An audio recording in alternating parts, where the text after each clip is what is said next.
মুমিন বান্দা যারা হবে এদের 5 নাম্বার এবং 6 নাম্বার গুণ হলো তারা রুকুকারী হবে, সেজদাকারী হবে। রুকুকারী সেজদাকারীর অর্থ হলো মুমিন বান্দারা কি হবে? জোরে বলেন কি হবে? দুনিয়ার মুসলমান ইমানদার আল্লাহর গোলামেরা, আল্লাহ পাক রব্বুল আলামিন বলেন, মা সালাকাকুম ফি সাকার। সাকার নামক জাহান্নামে মানুষ যখন যাবে তখন মানুষ জিজ্ঞাসা করবে, তোমরা সাকার নামক জাহান্নামে কেন আসছো? যারা জান্নাতি হবে তারা বলবে, এই জাহান্নামীরা বলো, সাকার নামক জাহান্নামে তোমরা কেন আসছো? তারা বলবেন, ক্বালু লাম নাকু মিনাল ক্বালু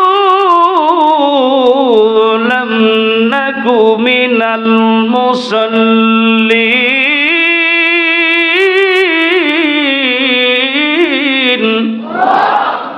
এই জাহান্নামী যারা সাকর নামক জাহান্নামের অধিবাসী হবে তারা ওই জান্নাতীদেরকে ডেকে ডেকে বলবে, ক্বালু, তারা বলবে, লাম নাকু মিনাল মুসাল্লিন। দুনিয়ার জমিনে আজান হলে আমরা মসজিদে যাইতাম না, দুনিয়ার জমিনে আমরা মুসল্লি ছিলাম না।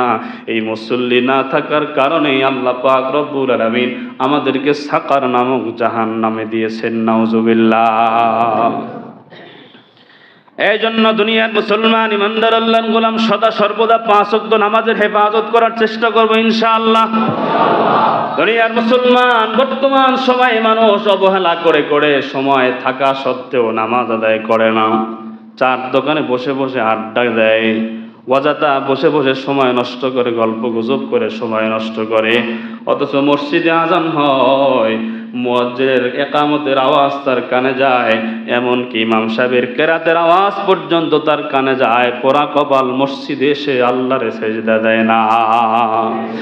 আজান কানে শুনিয়া কেমনে থাকো বসিয়া, আজান কানে শুনিয়া কেমনে থাকো বসিয়া, নামাজের লাগিয়া কি তোর মোটেও মায়া লাগে না? চিন্তা করে দেখো না কবরে কি যাইবা না, চিন্তা করে দেখো না কবরে কি যাইবা না। আল্লাহ পাক রব্বুল আলামিন আমাদের সবাইকে 5 ওয়াক্ত নামাজি বান্দা বান্দি বানিয়ে দেন।